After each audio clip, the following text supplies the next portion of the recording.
Hello there everyone, nubkeks here, welcome back to Nub Raids, and it is finally time for my guide on Ultimate Death Knight. When I first got this champion, I was away on holiday. I did throw together a quick video on that holiday showing you my initial gearing up idea, but a couple of weeks have passed since then, and I'm actually using Ultimate Death Knight a ton. He's in my most used arena team at the moment, believe it or not, so I'm going to show you my endgame build here today because I think he's extremely viable endgame. I'm also going to show you how I would build him if I was early game. Like if I was a brand new player and I just got him, what would I be trying to do as well? Yeah, it's going to be very different builds and very different uses. So let's take a look at him. First of all, I think one of the big questions you're going to be wondering is it worth booking Ultimate Death Knight? And I think the answer is definitely yes. He needs 4 books on his A1, 4 in his A2, and then 2 in his A3. 10 books total is kind of average for a legendary champion. It's not bad, it's not good, it's average, but I think he's well worth it. His abilities get a lot better, and like I said, this guy is endgame viable in arena, endgame viable in probably at least one of your Hydra teams, and yeah, he's obviously going to be an absolute MVP in the early game as well. So I think this guy is going to well pay for his books over the course of however long you're going to play Raid Shadow Legends, right?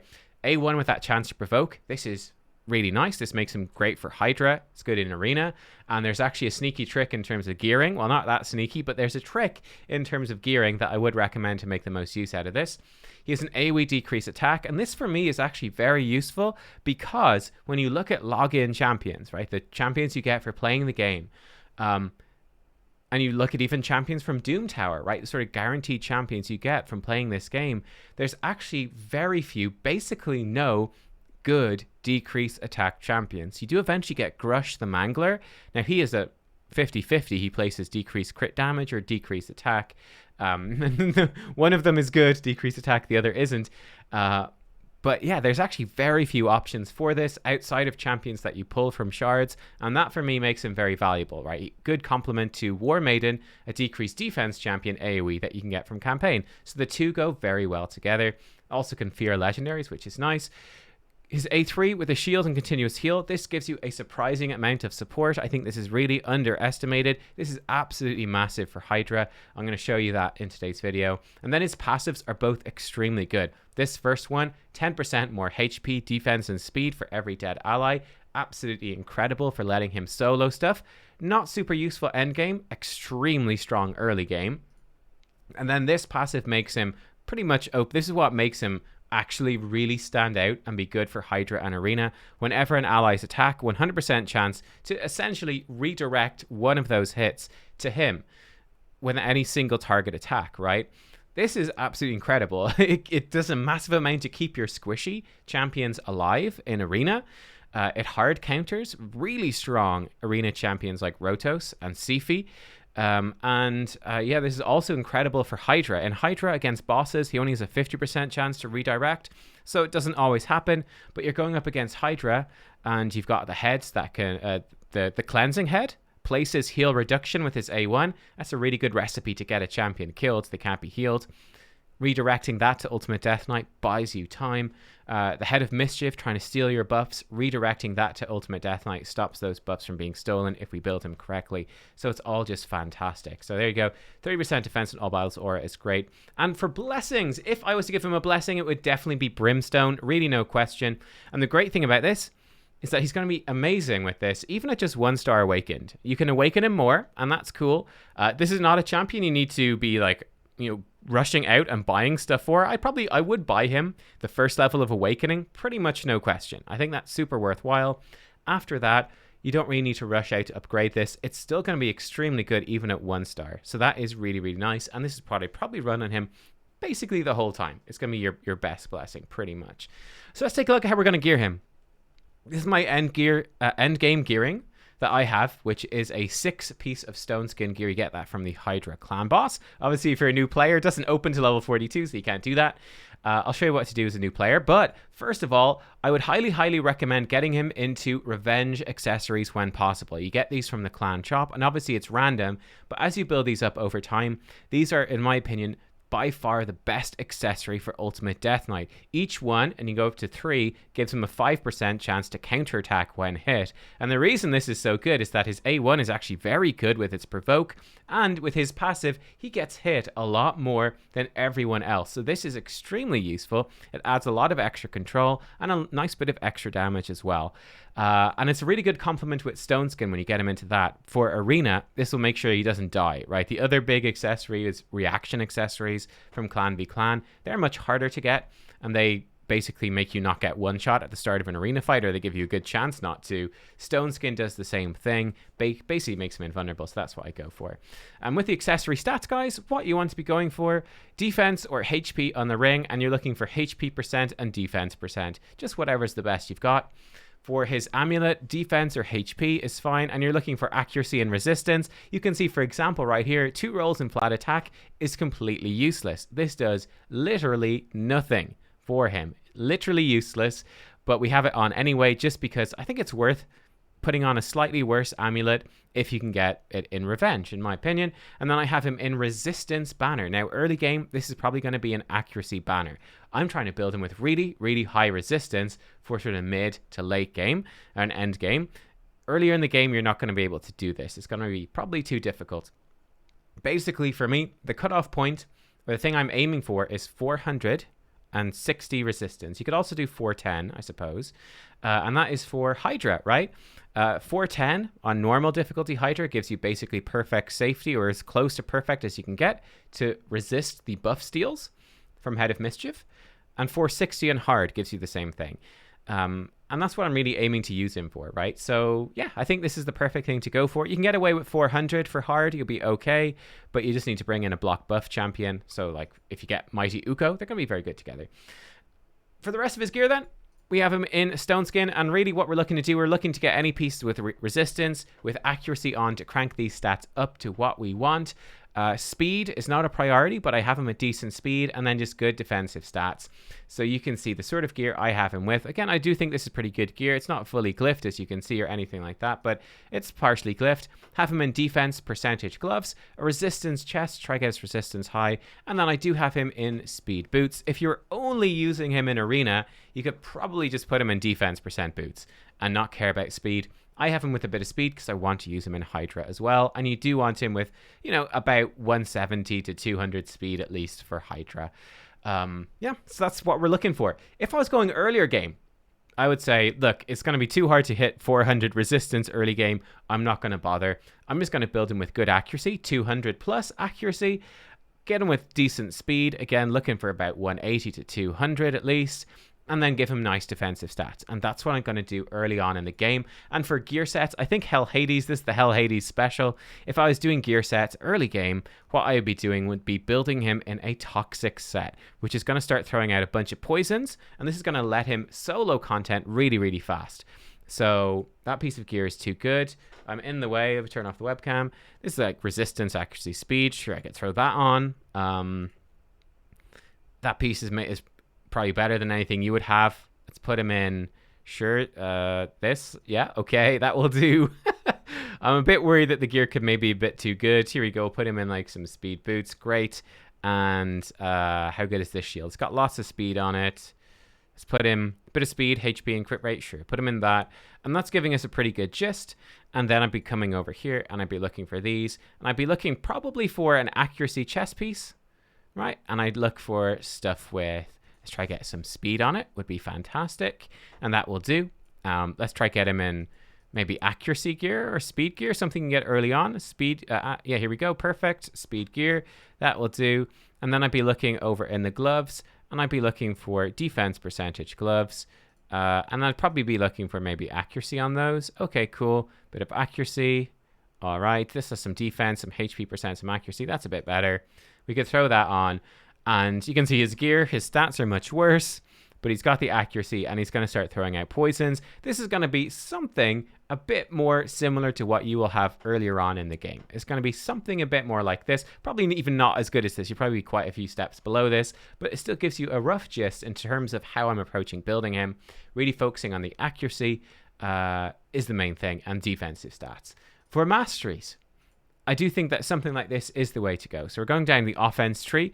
We're going to grab Life Drinker, a bit more healing when he's low on life. It's going to be nice to help him solo and just stay alive. Going to grab him War Master then, again, for Hydra and for any dungeon content that he's going to do. He's going to add a lot of damage. I did grab him Defiant. If you're not building resistance, you can, of course, go into Tough Skin instead. I got him a bit more healing. Less damage from AoE attacks. I did get him removing debuffs if he starts losing HP. I got him Shadow Heal for the arena, so he gets healed when an enemy is healed. If you weren't going to use him in the arena much, you could give him Single Out instead for more dungeon content. But I do think that Shadow Heal is better overall. I gave him Harvest Despair because he does throw out fears with his A2 in the arena. Delay Death reduces his damage. Then we want to get him Cycle of Revenge, give him some turn meter when an ally is crit, and Retribution, chance to counterattack when he loses a chunk from a single enemy skill. If you're really struggling for accuracy, you can absolutely send him down the support tree instead. Get him accuracy here, more accuracy, and then even more accuracy for the enemies alive. You can absolutely send him down this tree to up those stats a bit more, and I'd probably be going over and trying to grab him Lasting Gifts. So I grab those. I would probably give him, again, Lore of Steel, probably Cycle of Magic, try get him Spirit Haste, more speed for dead allies, and then extending his buffs. That's going to be really good too. But yeah, this is how I have built him out, and I really like him. Let's show you some gameplay. Let's show you a little bit of gameplay here. So if we go into the arena, let's check out this team. Very scary team here. And this is the team I'm using. We'll turn it off auto and we will go in. We'll try to find a Roto's team as well so we can show you some of that. But their team is obviously going to go first. They smash us. You can see we've got Mithrala in Stone Skin as well. So this is obviously not an early game showcase. This is a late game showcase. This is currently my most used team. There you go. You can see him going in with that counter attack already. And then typically what I'm going to do with this team, with Mithrala, is going to come in, cleanse off any debuffs. And you can see right there, hilarious actually, because Trunda, with her A2, it's a single target attack, but then it duplicates that damage onto other targets. It just did 0 damage to everyone. Ultimate Death Knight, he can come in and he can attempt to put decrease attack and fear. You can see these champions are resisting, but we got the fear on Trunda, we got decrease attack and fear onto him. He goes in with another counter attack, fantastic. I'm just going to target down Arbiter because she can revive. Yeah, we'll actually kill off Arbiter at this point with Candrafon. Obviously, Candrafon is pretty much the best defensive arena nuker in the game, right? Or not defense-based, but, you know, on arena defense or in this sort of team, he's pretty much the best option.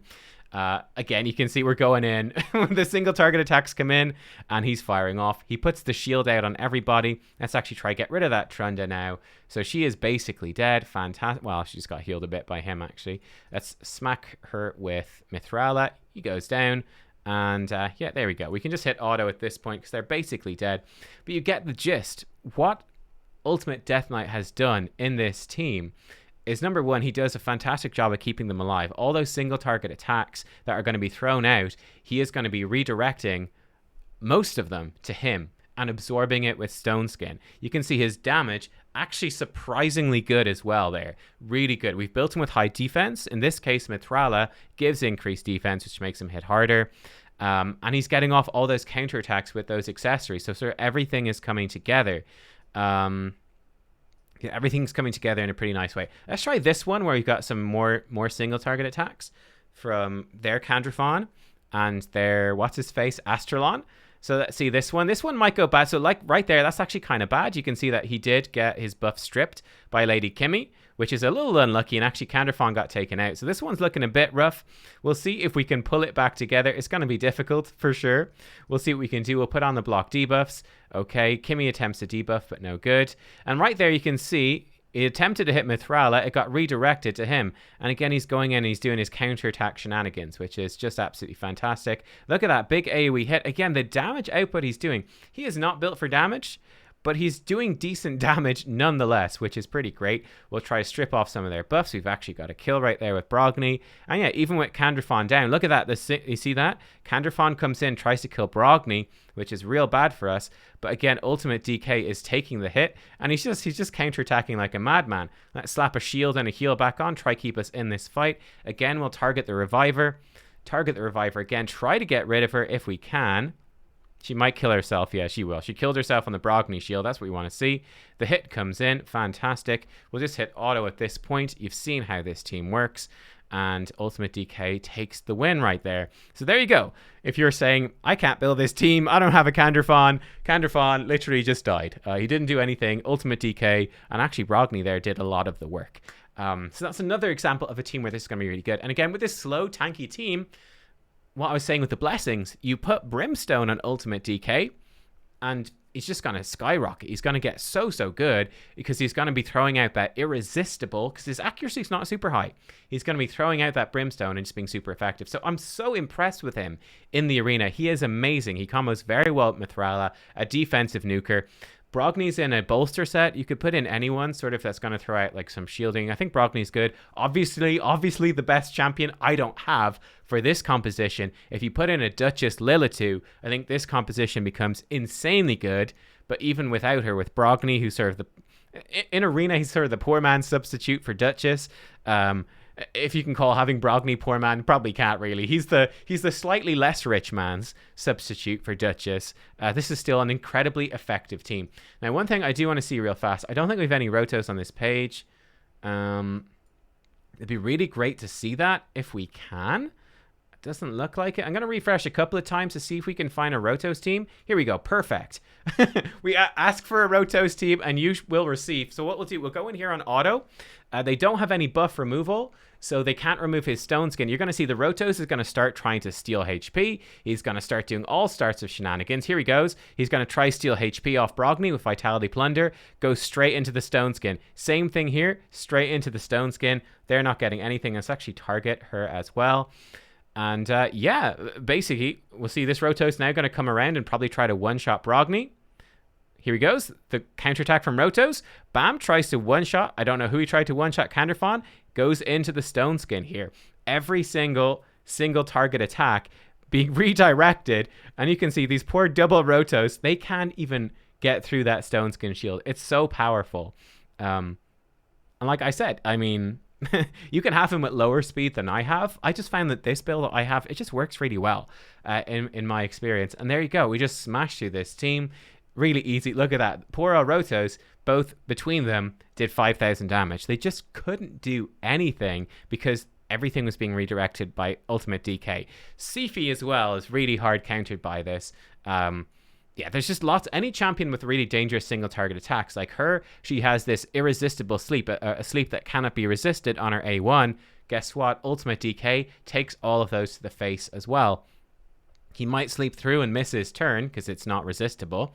But you tend to be okay because he's going to redirect all the single target hits, and Sifi's often in there. You know, with a Rotos, it's often a pretty fast team. They're probably going to hit him and wake him up first anyway. So it sort of gives you that extra layer of safety. So for me, it's just very successful there. For dungeons, I think he's fantastic as well. I'm not going to show him to you in depth in dungeons. I think this is long enough and you get sort of the idea. One dungeon run I will show you just to give you a little bit of a concept here. And actually click play and go. This is more of a mid-game. Yeah, more of a mid-game team. Maybe even a little late game because we got Akoth in here. But basically with this team, what I've got Akoth in here to lay out the AoE HP burn. We've got Cold Heart to try to do max HP damage and lower the boss's turn meter. We have Armiger as well. He's just an uncommon champion. You can get him from the market. You can pull him from mystery shards. And he is going to be keeping the turn meter down and also doing a bit of max HP damage. If you don't have Cold Heart, you can just bring in another Armiger. And then we've got Rector Drath in to give us a bit of healing. You could use Sylve the Drakes. You could use anyone. Now, one of the fun things here, you're going to see this. You see all these target changed? Those are hits that are targeting other champions, target changed, that are all being redirected to Ultimate Death Knight. And as you can see the resist pop up on him, the resisted text over and over again. Resisted. Because he is built with good resistance here, he is not being affected by these poisons, which is really going to enable him to survive through. Probably even just by himself, just with his own heals, his own shield, it's probably enough. In this case, my Akoth is actually built with too much damage. So Akoth just killed all the Spiderlings, which is not what you want to do. So this is going to be a bit of a longer run. The boss is probably going to reset. Yeah, there he goes. He gets the reset. I'll pause this. I'll be back when this run is over. You see how it works, though. Ultimate DK is basically untouched between his decreased attack, between his shielding and just his passive redirecting all the hits and his negative affinity stage 20. He makes it just very, very easy with really any sort of team that you have. This AoE HP burn and then turn meter control is the easiest way to do it. Actually, we're so close. No, I'll pause it because there could still be a little bit left to go. Be back in a sec. Okay, and there we go. Oh, he's getting a last counterattack out. One thing to note, those counterattack accessories are obviously, as hopefully I've shown you here, obviously amazing. They do slow the run down a little bit in Spider and stuff because he's going to do those counterattack animations. But yeah, as you can see, he comes through. The burns are doing all the work. He's pumping out an absolute monstrous amount of healing. He's redirecting all this stuff. I'm sure you're wondering, Nubkeks, how much resistance do I need so that he doesn't get those poisons? Well, let me show you exactly how much you need. So if you come over here, this is my Discord server. I actually apparently have a message to look at here. But my Discord server, I actually have a whole tab here in the announcement section called useful info. You can also find, by the way, the YouTube uploads here and all that. And, you know, there's great discussions and community content. And I actually, as you can see, read all this stuff every single day, multiple times. I keep up with everything and try to reply where I can. We got some cool stuff here like Doom Tower info. I basically just I didn't make any of these resources, at least the ones in here at the moment. These are other members of the community like Hydra stats, clan boss drops. These are all by Bobo, actually, I think. Yeah, that's all info by Bobo, community member. Insane. But if you come up to this one, which is this one, clan boss and dungeon stats, and you open that up, it'll bring you into this, and you come down here to spider stats. You can see at stage 20, the spiderlings accuracy, they're going to have 200 accuracy. So we want around about 300 resistance to be mostly good from that. If you can get him up as high as even 350 resistance, he's going to basically resist everything, okay? So that's what you're looking for. I think 100 resistance more than their accuracy is, I think it's very roughly 90% chance to resist is what is going on, which should be pretty much plenty. But there you go. So that is him in Spider. I think it's really, really effective. It works really well. And yeah, there's a variety of teams you could build. You could build max HP nukers with like Cold Heart and Armiger. You could build a HP burner if you got an AoE HP burn. Whatever strategy you want. You could just slowly work it down with poison if you needed to. The world is your oyster. You put him with someone like Rector Drath that you might have got as a referral champion, right? When you first join the game, Rector Drath is giving you some healing and a backup revive, and she should be a good combo with him. For Hydra, I am not going to show you a Hydra run today, but I will direct you to, where's our run? This is the run I just did yesterday, which is using Ultimate Death Knight. We got 33 million on hard, and this was using basically all the 4 exclusive login legendaries. Now, Ultimate DK and Deliana, I think, are available from Shards, and Alexander Ninja will probably never be available again. You could get Cronam from the referrals, but it's a massive, massive grind to replace Ninja. But you can watch that video for more info and other suggestions for champions to put in and how it works. But he works absolutely incredibly for Hydra. He's so good. He's got a great aura. He does a really good amount of healing for your team. He heals your team a substantial amount. Really good. You can see it's about 2/3 of what Syl of the Drakes is doing. That much healing. It's a huge amount of healing and a massive amount of utility in redirecting those single target hits to protect your team, provoking the Head of Decay. He just does so much. If you guys want to watch that video, if we come over here on the Nubraids channel, it's this one, Login Champs Only versus Hydra. That's the thumbnail. It's got Ultimate Death Knight on the thumbnail. You can find it easily enough. But that is the video which shows him off. So yeah, there you go. I think that's pretty much everything, I want to say about Ultimate Death Knight.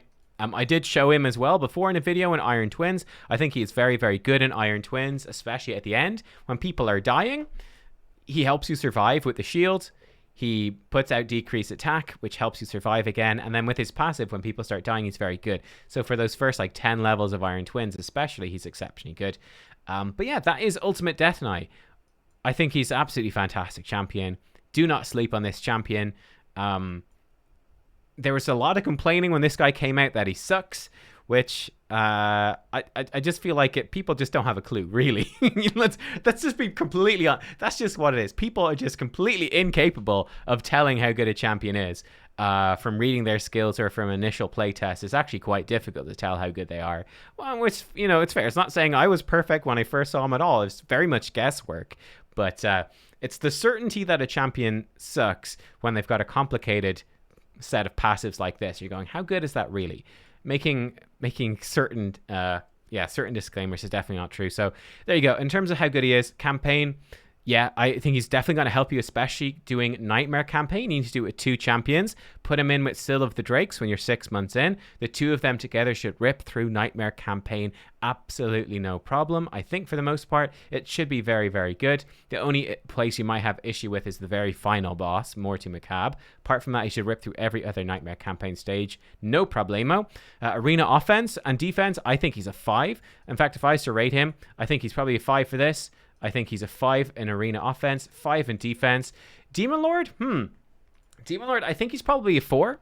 I do think he's very good. I think he's very good for Demon Lord. Very, very good. He is going to give you... Ooh, don't cancel out. He's going to give you decreased attack. He's going to give your team a lot of healing. He's going to redirect that single target hit, the stun, to himself. So I think he's very, very good. You're going to use him for a long time when you get him. Ultimately, of course, you will replace him for better champions, of course, you know, when you're a few months in and you can build like unkillable teams and whatnot. But I think for the first 6 months, he's probably a hard fixture in there. Spider's Den, he's definitely a 5. Faction Wars, there's no question he's a 5. I mean, Minotaur, he's going to be okay. Dragon, I'd say he's pretty much a 5 in Dragon, taking you through that, just protecting your team, healing them up, putting out the decreased attack. Ice Golem, I think he's a 5 as well. Fire Knight's Castle, I do think it's his weakest dungeon for sure. I think Fire Knight Castle is a bit weaker. I say that one's probably a 4. He doesn't have multi-hits for the boss, but he is going to help you survive against the boss. And he's a good affinity for stage 20. So I think he's good. He's definitely good for it. He's not amazing. He's better for the waves, and he'll heal you against the boss, but he's not got great utility. The decreased attack is okay. For Hydra then as well, he is 5. And for Iron Twins Fortress, he's a 4 or 5. I'd probably give him a 4 overall for Iron Twins. I think it's fair. Very good for Iron Twins as well. The potion keeps are super easy. He's like a 5 in those, but I don't care about those. So whatever. They're too easy. It doesn't matter. But there you go. That is sort of what I think of Ultimate DK. Amazing champ. This is, I think, endgame build. Again, summary. Stone Skin, high resistance, counterattack accessories. I think you probably do build him with War Master. Stick him with Brimstone Blessing. Bam, there you go. Should be probably in your arena teams. Should be almost definitely as well in your Hydra teams right now. For 99% of players, he should be. Don't sleep on him. There you go, guys. Hope you enjoyed, and I'll see you next time. Bye-bye.